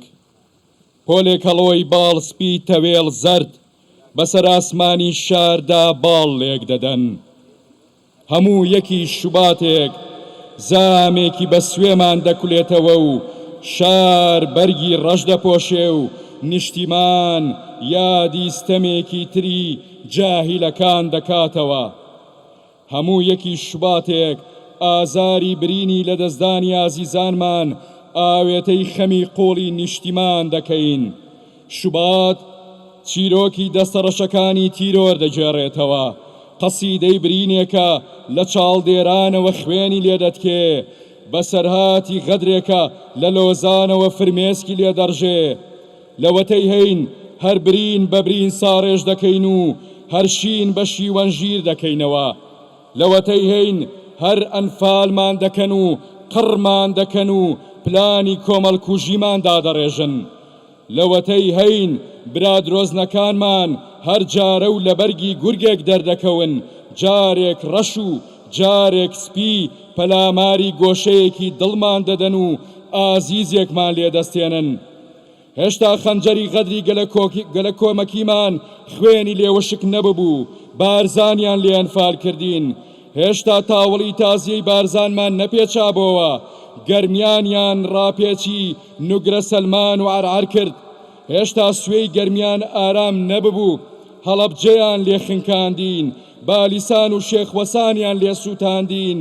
بادینانیان لێ کردینە وێرانە هەموو یەکی شوباتێک پۆلێک هەڵۆی باڵسپی تەوێڵ زەرد بەسەر شکۆی قەڵادا دەنیشتنەوە و سڵاو لە هەولێری کوردان دەکەن و پێمان دەڵێن شان بخەنە پاڵ شانی یەکتر دەست لە دەستی یەکتر بەرمەدەن تا ئێستاش چیرۆکی ئەو ستەمە درێژەی هەیە تا ئێستاش عەقڵی کوردکوژی درێژەی هەیە جارێک دەبێتە تەمێکی ڕەشی گەمارۆدان و برسیکردن و لە پایتەختی ستەمی درۆزنەکانمانەوە دەنێردێنە سەرمان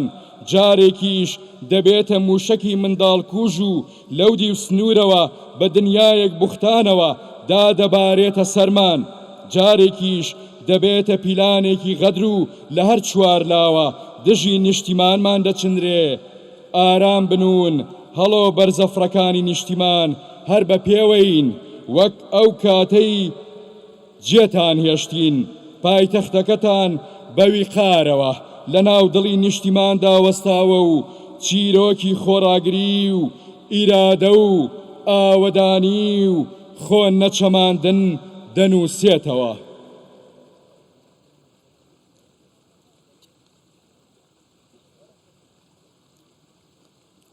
بەڕێزان ئێستاش تاجەگوڵینەی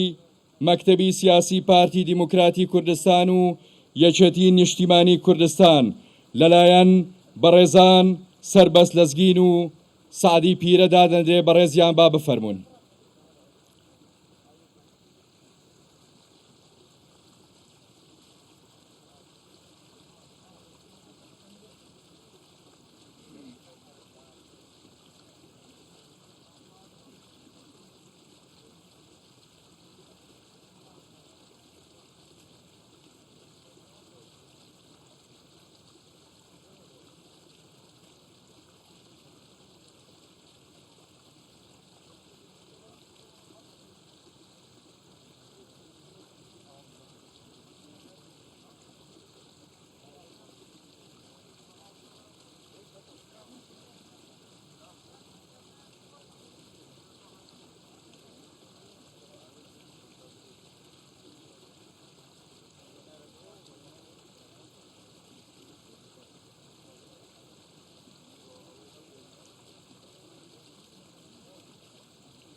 بەڕێزان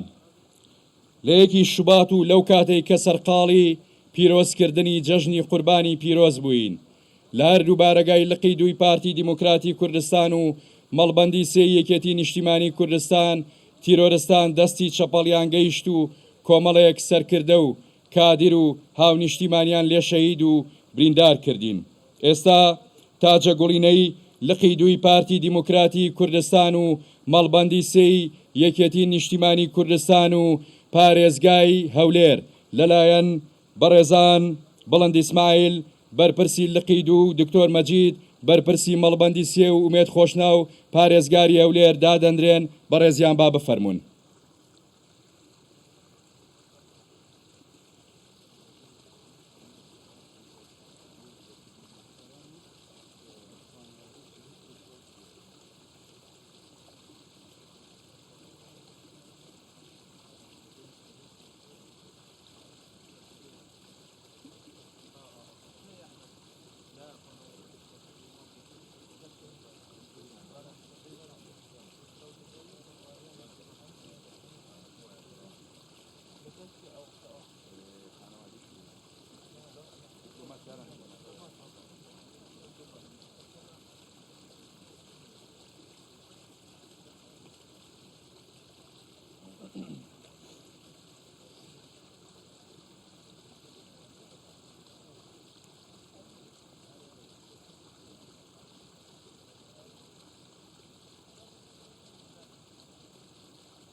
داوا لە بەڕێزان سەفیندزەیی بەرپرسی فەرمانگەی پەیوەندیەکانی دەرەوەی حکوومەتی هەرێم و نوێنەرە بەڕێزەکانی حکوومەتی هەرێم و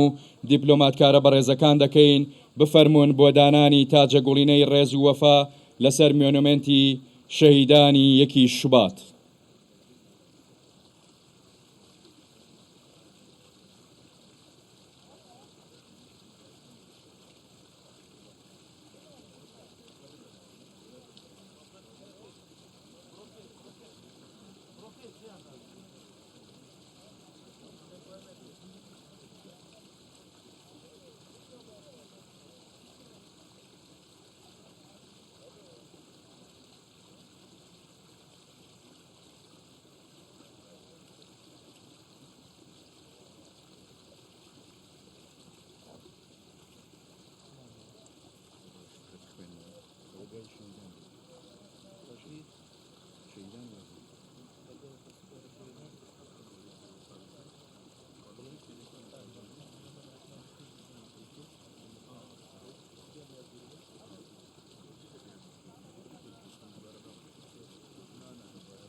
جەژنە و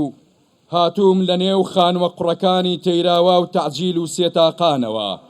مشتێک لە ڕۆحی ئازادی و هەگبەیەک لە چیرۆکی بێکۆتایی زەمەنم هەڵگرتووە هاتووم دیوارە خشتەکانی هەولێر لەو بەیانیەدا بە قسە بێنم حەیران ئەمن دەرێم برای نەبرادەرینە من هەولێرم هۆلاکۆ و تەتەر و مەغۆڵ و باس دەمناسن یادگارەکم و مێژوو منی هێناوە لەوەتەی هەم هەر بە پێوەم سەری بەرزم قەڵامە و ڕۆحی نەبەزینم منارەمە حەیران لە کۆرانەکانی قەیسەریەوە لە مەچکۆ و باغی شارەوە لە ڕۆحی خاک و بۆنی نیشتیمانەوە لە یازدە یادار و ڕۆژە جوانەکانەوە هاتووم و حەیران و لۆ دەرێم هەولێر سپێدەی جەژنە و دەنگی ئەڵڵاهو ئەکبەر لە بڵندگۆی مزگەوتەکان تێکەڵ بە نوقڵی دەستی منداڵان دەبێت لەو بەیانیەدا قوربان هەولێر قوربانیە لەو بەیانیەدا هەولێر گوڵی بەدەستەوە بوو لە یەکەم جەژنی قوربانی دوای نەمانی ئەژدیهای سەردەم هەولێر نوقڵی دەبەشیەوە تاریک پەرستان هاتن هەولێر و جەژنیان لە خوێن گەوزاند ئەوان شەمشەمە کۆرەکانی نەزانی ئەوانەی دڕک لایان لە گوڵ جوانترە خوێن لە ئاو هەرزانترە هاتن و لەپی ڕەشی ڕەشتر لە هەناویان لە کەزی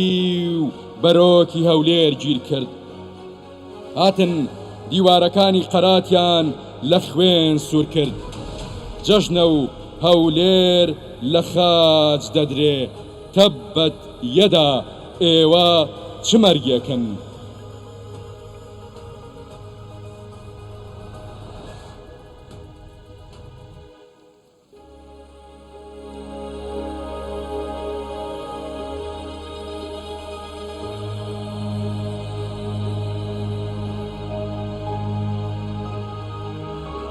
خانەوادەی سەربەرزی شەهیدانی یەکی شوبات و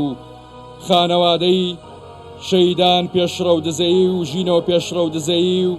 شەهیدان و بریندارانی دەستی تیرۆر لەگەڵ بەڕێز وەزیری شەهیدان و ئەنفالکراوانی حکوومەتی هەرێمی کوردستان بفەرمونون بۆ دانانی تاجە گوڵینەی ڕێز و وەفا لەسەر مێنۆمێنتی شەهیدانمان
تەبەت یەدا ئێوە چ مەرگێکن گوڵی دەستی زارۆکان مەندیلی سەری مەلایان لەپی تەوقەی هەژاران شادی جەژن و دەست لە ملانەی زوومی کامێرا و زەردەخەنەی پڕ لە هیوای مرۆڤ خێر لە خۆنەدیوەکان شەهید دەکەن جەژن شەهید دەکرێ مەرگ بەسەرماندا دەبارێ ڕۆحی قەڵات تووڕە دەکەن نیشتیمان پڕ لە پرسە و شین دەکەن جەژنە و تاریکی و شەمشەمە کۆر دێن مەرگم بۆ دێنن ئیلاهی ئەوانە چین فرچکیان لە جەهلەوە وەرگرتووە ئەوانە هاتوون و بەڕیشی بۆزەوە شمشێری تیژی لە ژەهری هەناسەیان لە گەردنی هەولێر گیر دەکەن حەیران من هەولێرم 100 جار شەهیدم کەن هەر بە پێوە دەمێنمەوە هێندەی تووڕەمکەن من منارەم و قەت ناچەمێمەوە تا ئەبەد هەر دەمێنم و لە پەیامی مرۆ دۆستی پاش گەز نابمەوە ئیلاهی جەژنە و شوباتە هەولێر لە خاج دەدرێ هەولێر شەهید دەکرێ بەڵام مەحاڵە قەتا و قەت سەری بەرزی هەولێر نەوی بکرێ.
بەڕێزان ئامادەبوانی خۆشەویست لەگەڵ دانانی گوڵی ڕێز و وەفای میوانانی بەڕێز لەسەر مۆنومێنتی شەهیدانی یەکی شوبات کۆتایی بەو مەراسیمە شکۆدارە دەێنین و ڕێز و حورمەت و خۆشەویستی و وەفا بۆ سەرجەم شەهیدانی بزاوی ڕزگاری خوازی گەلەکەمان شەهیدانی یەکی شوبات خانەوادە سەربەرزەکانیان دەنوێنین. بەخێربێن سەرسەر و سەرچاوانمان. ئەمە ئەو مەراسیمە بوو کە سەرۆکی حکوومەتی هەرێمی کوردستان و لەگەڵ کۆمەڵێک لە بەرپرسانی حکومی و حزبی هەم خانەوادەی شەهیدانیش ئامادە بوون لە نوێنەری وڵاتانیش بە هەمان شێوە دوای 20 ساڵ تێپەڕبوون بەسەر کارەساتیەکی شوبات ئامادە بوون تاجە گوڵینەی وەفا و ڕێزیان لەسەر مۆنومنتی و ئەو ناوانە دانا کە لە یەکی شوباتدا شەهید بوون کە 103 کەس شەهید بوون و کۆمەڵێکیش بریندار بوون. بەڵێ ئەم یادە ساڵانە لە هەرێمی کوردستان لە پارکی سامی عەبدوڕەحمان بەڕێوە دەچێت لە بەردەمی مۆنومنتی ئەو شەهیدانەی کە لەم کارەساتەیە شەهید بوون و گیانیان پێشکەشی کوردستان کردووە ساڵانە بە مەراسیمێکی فەرمی تاجە گوڵینە لە بەردەمی مۆنومنتەکاندا دەنرێت و وەک بینیتان سەرکۆزیرانی هەرێمی کوردستان ئەم ساڵیش بەشداری کرد لە دانانی تاجە گوڵینە. بەڵێ جا ئەمڕۆ لە سەرەتای پرۆگرامی بیانی 24ەوە بێگومان لەگەڵ ماموو بینیوتانە کۆمەڵێکی میوانمان لەگەڵ بوو لەگەڵ بەشێکیان گفتوگومان کردووە باسمان لەو ڕۆژە کردووە لە چۆنەتی ڕوودانی کارەساتەکە دەگەڕینەوە لای ئێوە درێژە بە گفتوگۆکانمان دەدەین. کاک باڵا باس لەوە بکەین بەر لەوەی بابەت لەو ڕۆژە شەهید بێت خاسیەتەکانی باوکت چی بوو ئامۆژگاری باوکت بوو ئێوە بە تایبەت لە ڕووی نەتەوایەتی لە ڕووی کوردایەتی بە تایبەت ئەو کەسانەی کە بەرپرسیارەتێکیان هەیە ینی زیاتر لەو قاڵبە خۆیان دەبینەوە قسەکانیان دانیشتەکانیان دانیشتە کۆمەڵایەتەکانن هەموو لەم چوارچێوێ دەبێت. واللهی باوکم تا بڵێ کەسێک کورد پەروەەر بوو ئەمن کە تەمەنم زۆر گرتکە بوو هەموو پێرە و پرۆگرامی پارتی بە من دەخیندەوە یعنی بە بەردەوام و زۆر ئامۆژگاری دەکردین لە بۆ ڕێبازی پارتی و بارزانی لە بۆ کوردایەتی هەر یعنی هەموو کات هەموو تەمەنی خۆی لە بۆ حزبایەتی و کوردایەتی دانا ئەوەندەی خەریکی حزبایەتی بوو ئەوەندە خەریکی ئێمە نەبوو کەمتر خەریکی خانەوادە و ماڵێ زۆر بەڵێ کاک سعدی ئێستا بینیمان کە سەرگۆزیرانی هەرێمی کوردستان لە بەردەمی مۆنۆمنتەکە ئامادە بوو تا جەگوڵینەی دانا تا چەندە ئامادەبوونی سەرگۆزیران دەبینن گرنگە بەرپرسانی دیکە گرنگە کە لە شوێنێک بەم شێوەیە بە شێوەیەکی فەرمی یادی ئەو کارەساتە ئەکرێتەوە نوێنەری وڵاتان ئامادا بن مەڵبەندەکان ئامادا بن تا چەند ئەمە گرنگە بە تاکید وڵا ئەوە هەم پاڵپشتیشە بۆ کە سوکاری شەیدان هەم دەربردنی هاوخەمیشە بۆ کە سوکاری شەیدان و پاڵپشتیە هەتا مەسەر لەو ڕۆژەدا حەقە ینی هەرێمی کوردستان بەخۆی بگاتن ینی بەخەبەر بێت لە زۆربەی مەسەرەی ئەوڕۆ ئێمە وەکو ئەوە واین بەندن کەش خاتەک هەمومان دەسووتێن ئەگەر بێت و یەک ریزیران حەقانی دێرەوە هەموو لایەنەکان لە هەرێمی کوردستان بە تایبەتی لەو ڕۆژە لەو یادا یەک ریزی و یەک هەڵوێستی زۆر گرنگە بۆ هەرێمی کوردستان چکە ڕۆژانەوە دبینین لەو لای دوژمنمان لێمان هەر چواردۆرمان دوژمنە زۆر باشە کاک تاڵب ئەزمموی سیاسی زۆرە و لە تەمەنی هەژدە ساڵی لەو کاتە بەسەرەوە وەکۆی کە باسمان کرد خەریکی پێشمەرگاتی و کوردایەتی و بەشداریکردن لە بەشێک لە دانستانەکان و هەموو ئەمانە تۆ بە بۆچوونی تۆ یەکڕێزی و تەبایی گەلی کورد لە ناو یەکتری تا چەند دەبێتە هۆکارێک بەوەی کە ئەو هەڕەشانە و ئەو شارانەی لەسەر هەرێمی کوردستان تایبەت هەیە کەم بێتەوە ئێمە دەتوانین بێگڕێزی چ بکەین و چ پەیامێک بە دوژمنان و بە دراوسێکانمان بکەین بڵێ یەکەم هەدەفی پارتیمان ئەوەیە کە دەبی هەموو خەڵکی کوردستان تەبابی ئەگەر یەک ڕێزیش نەبی دەبی مووقفمان پێکەوە بی یەک مووقف بێت ئەگەر تۆزێک بە مێژوودا بچینەوە کاتی خۆی حیزبە کوردستانیەکان کە بەرەی کوردستانیان پێکەینا بەرهەمی ڕاپەڕینی خەڵکی کوردستانی لێ پیا بوو بە زووی ڕاستە فاکتەری تر هەبوو بەڵام ئەو هاو هەڵوێستەی کە حیزبە کوردستانیەکان و بە تایبەتی کە جەنابی سەرۆک بارزانی سەرۆکی بەرەی کوردستانی بۆ ئەوە بۆ خەڵکی کوردستان بە ئاسانی ڕاپەڕین و هەمویان بە یەک هێز و بە یەک توانیان دوژمن لە کوردستان بەدەر بنێن لە هەموو کاتەکان پێویستتر ئەوەیە دەبی خەڵکی کوردستان لە یەکتر نزیک ببیتەوە یەک هەڵوێستیان هەبی بە تایبەتی ئێستای کوردستان زۆر پێویستی بەوە هەیە کە دەبینن لە هەموو مەجالەکان ڕێگریمانە ئەوە تا دەبینین کە موچەی نانێرن لە بۆ خەڵکی کوردستان بۆیە دەبی پێویستە زۆر پێویستیشە نەکرد پێویستە و ئەگەر تەماشاش بکەین سەرۆک بارزانی دایمەن ئەوە دووپات دەکاتەوە دەڵێ دەبی خەڵکی کوردستان پێکەوە بین بەرژەوەندی کوردستان بە پێش هەموو شتەکانی تر بێخین ئەگەر تەماشا بکەین لەو چەند ڕۆژەی ڕابردوو بەڕێز سەرۆکی حکوومەتی هەرێمی کوردستان لە دافوز بوو کەتی لێرە تەقینەوە دەکرا ئەو خەریکی ئەوەی بوو شتێک لەو خەڵکی کوردستان یان خەڵکی کوردستان و حکوومەتی هەرێمی کوردستان زیاتر پاڵپشت و پشتیوانی لە بۆ پەیدا بکە کەچی ئەوان داهاتن لێرە بە جۆرە موشەکی بالستیکی و ڕەنگە ئەو موشەکانە لە هەموو جەبهەیەکیش بەکارنێن کەچی بەداخەوە ئەوان لە بنەماڵەکیان دەدا لە منداڵێکی تەمەەن یەک ساڵیان پێشەید دەکرد دایانگوت ئەوە بنکە و بارگای دوشمنە ئەگەر بنکە و بارگای دوشمنە خۆ ئەو دوشمنەی ئێوە خەونی پێوە دەبینن هەموو ڕۆژێ ئیسرائیلەوە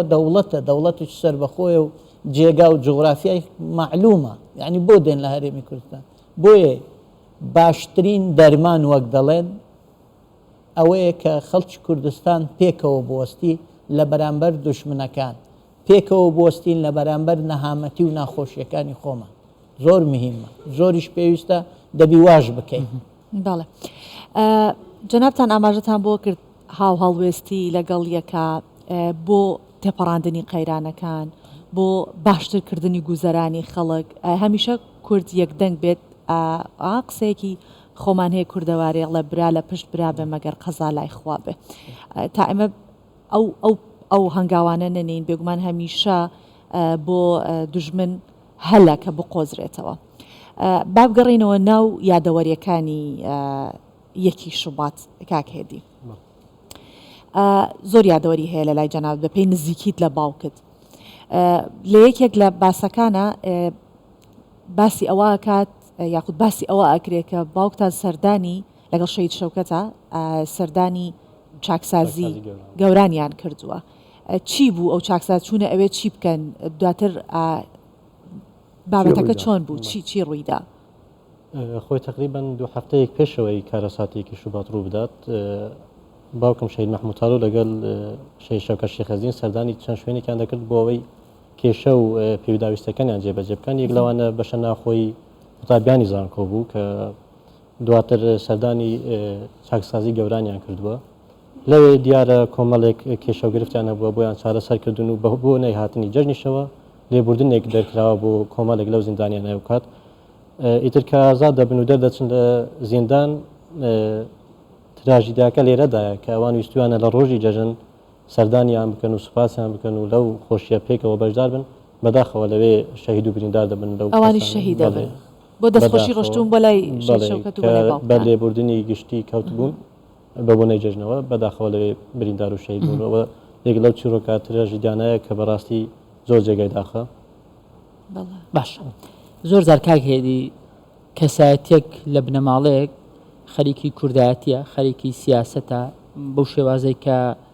باوەڕی پێێتی لە پێناو خزمەتکردنی کوردستان پاشان ئەو کەسە کە شەهید دەبێیان بەهرەوە کارێک کۆچی دوایی دەکا هەندێک جار خانەوادەکە دەبنە هەڵگری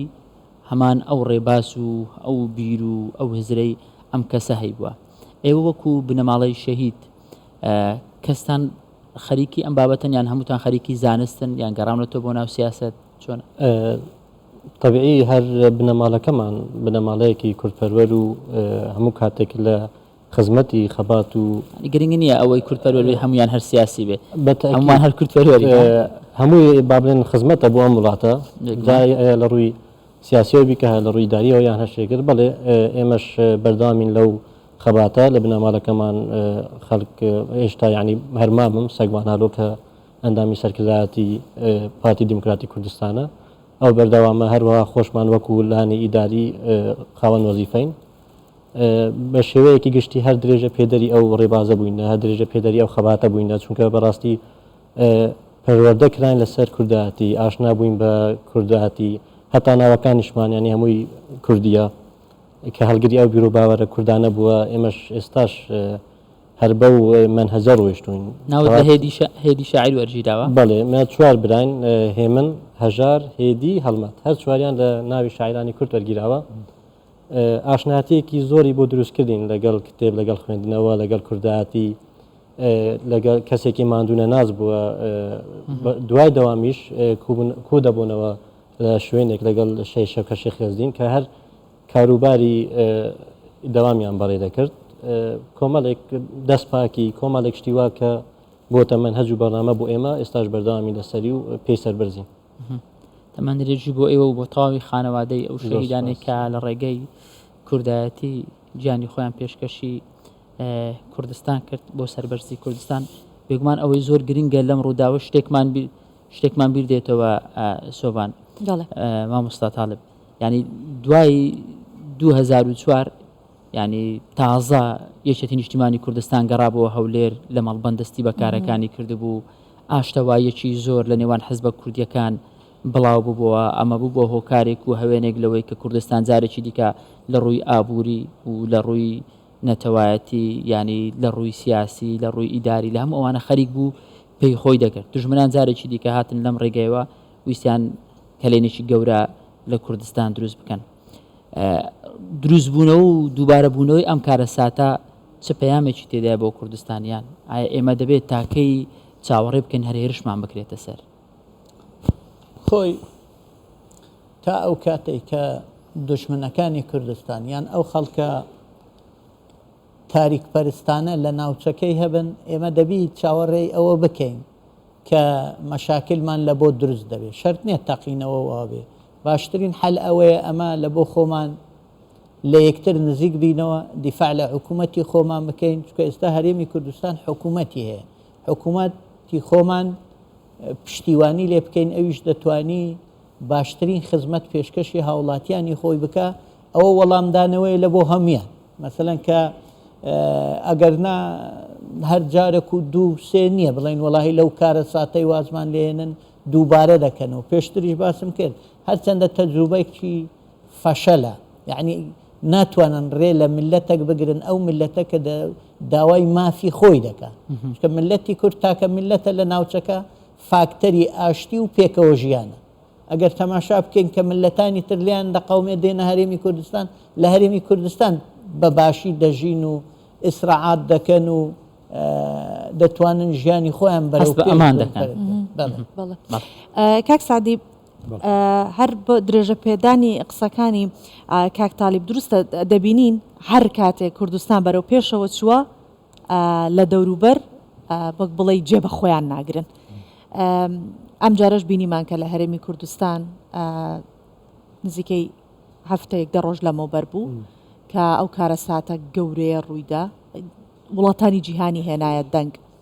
تا چەندە گرنگە پاڵپشتی کردنی نێودوڵەتی لەگەڵ کووردا هەبێ بۆ ئەوەی کە ئەو دەستانە ببڕدرێتەوە کە دەستدرێژیەکە لەسەر هەرێمی کوردستان. بەئەکید خۆی مەسلەی هەرێمی کوردستان هەمووی پێشکەوتنە لە هەرێمی کوردستان مەسلەی پێشکەوتنەکە چێت باشی حکومڕانی لە هەرێمی کوردستان وانە تەنها تێبینێکی بچووکە ئەوەیە کە لایەنەکان لێرە زیاتر ینی ئەو پامان لەو پامی دژمن تێ بگەن دژمن ناوێ هەرێمی کوردستان بگاتە کۆتا ئامانجی خۆی پامی دژمنان ئەوەیە ڕۆژ بە ڕۆژکە ئێمە هەرێمی کوردستان ئێستا هەرێمی کوردستان بەڕاستی ئەو جوانیە و ئەو ئاوەدانکردنەوەی لە هەرێمی کوردستان هەرێمێکی بچووک ئەوها بڕۆ لە باشووری عێراق لە ناوچەکانی عێراق ئەو شتە نییە ئەو جوانی ناڕاست بڵێ نییە ئەو جا هەموو چاویان بەو جوانیە و بەو باشی خزمەتگوزاری هەڵنایەتن بەڵام گرنگ ئەوەیە ئێمە وەکو هەرێمی کوردستان لایەنەکان یەک دەست یەک ڕەنگ یەک هەڵوێز بین بۆی بتوانین زیاتر وەڵامی دەستخۆش کاک سعدی ئەگەر پەیامی کۆتاییت کاکە باڵا ڕۆژە ئەمە دەبی ئەوە تێبگەین کە دژمنانی کورد هەرگیز تاویان بەو پێشکەوتنەوە ئاوادانی کوردستان هەڵنایە باشترین ڕێگاش ئەوەیە کورد یەکدەنگ و یەک هەڵوێز بێ بەو ڕێگا دەگەینە ئامانج دەست خۆش بێ کاکە هێدی کۆتا پەیامی تۆش لەسەر قسەی ئەو برا بەڕێزانە بێگومان هەر پاڵپشتیەوە دەکەین کە یەک ڕێزی یەک هەڵوێستی زۆر گرنگە بۆی مە چونکە نابێمە چاڕێوەی بکەین گوڵمان تێگرن دوژمنەکانمان بەڕاستی ئەوەی لەسەر ئێمە پێویستە ئەم پارێزگاری لەم قوارەیە بکەین یەک هەڵوێز بین یەک ڕنگ بین و بەرەو سەرکەوتنی زیاتر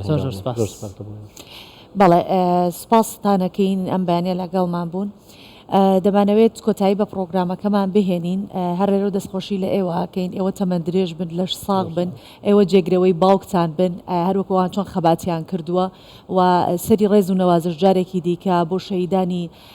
تەواوی کوردستان و بە تایبەتی یەکی شوباتی 2014 ئەنەوێنین کۆتایی بە پرۆگرامی ئەمڕۆمان هەین بەڵام پێش ئەوەی کە من و هاکار خوا حافیزی بکەین لە ئێوە داوا لە میوانمان کاکە کاروان محەممەد تەیفورەکەین کە بە پارچەیە میوزیک بەڵێ کۆتایی پێ بهێنێت بەڵێ سپاس بۆ ئێوە کە تاوەکو ئێستا بینەری بیانی 24 و سپاس زارێکی دیکە بۆ میوانەکانمان ماندوومان کردن بەڵام گرنگە هەستکردنەوە بەرە پرسیارەتی ئامادەبوونتان لێرە جارێکی دیکە لەم یادەمەزنا و هیوای تەمەندرێژی بۆ خانەوادەی شەهیدەکان و ڕۆحی شەهیدەکان شاد بێ و جێگیان بەهەش بێ کوردستانی ئێمەش هەر ئاوادان بێ سپاس بۆ ئەو دوو میوانە ئەو دوو هونەرمەندەش کە ئەمڕۆ میوانی ئێمە بوون خواتان لەگەڵ